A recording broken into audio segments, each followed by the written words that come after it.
Et salut! Aujourd'hui, on va travailler quelque chose de super simple et pourtant d'essentiel, notamment pour la suite. Apprendre à dissocier vos omoplates de vos épaules. La ceinture scapulaire que vous allez pouvoir engager en rotation ou même juste une épaule, une omoplate en glissement au bas, vers l'arrière, vers l'avant, sur le côté. Je vous assure que ça paraît tout simple, mais prenez le temps de le faire devant un miroir. Est-ce que vous arrivez bien à monter, à descendre l'omoplate, à la fixer vers l'arrière ou à l'amener vers l'avant?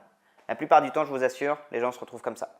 Ils vont me dire j'ai du mal à la monter, non pas parce qu'ils n'arrivent pas à la monter, mais parce qu'ils sont déjà en haut. Donc ce que vous allez avoir du mal à faire la plupart du temps, c'est à l'amener vers l'arrière et vers le bas. Je vous assure que faites ça. Maintenez cette position-là pendant 30 secondes et on en reparlera après. Et salut, aujourd'hui on va revoir un truc qui a l'air tout simple, mais je vous assure que bien souvent je vais mettre des patients en échec sur ce genre d'exercice. La mobilisation du bassin. On avait vu lors des semaines précédentes la mobilisation en antéversion et en réversion, mais le bassin bouge aussi en latéral.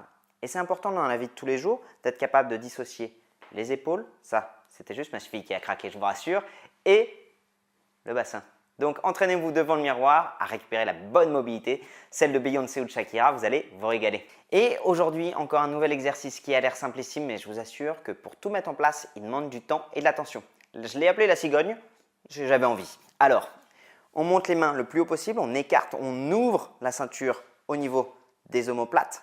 Les mains, les coudes, les omoplates sont derrière les oreilles. Non pas parce que j'ai avancé la tête, mais tout simplement parce que je suis bien droit. Et là, je vais gainer mes abdos, gainer mon dos et je vais venir chercher une vraie flexion de hanche à 90 degrés.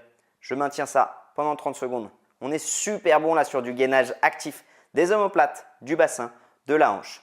Vous pouvez venir reposer et changer. Cet exercice est top pour tout le monde. N'hésitez pas à le faire. Et bienvenue dans mon étirement préféré. C'est l'étirement que je préfère pour moi, mais aussi pour mes patients. Le muscle carré des lombes. C'est le muscle du flanc là. Quand vous venez l'étirer, bon Dieu, vous avez l'impression de gagner 10 cm.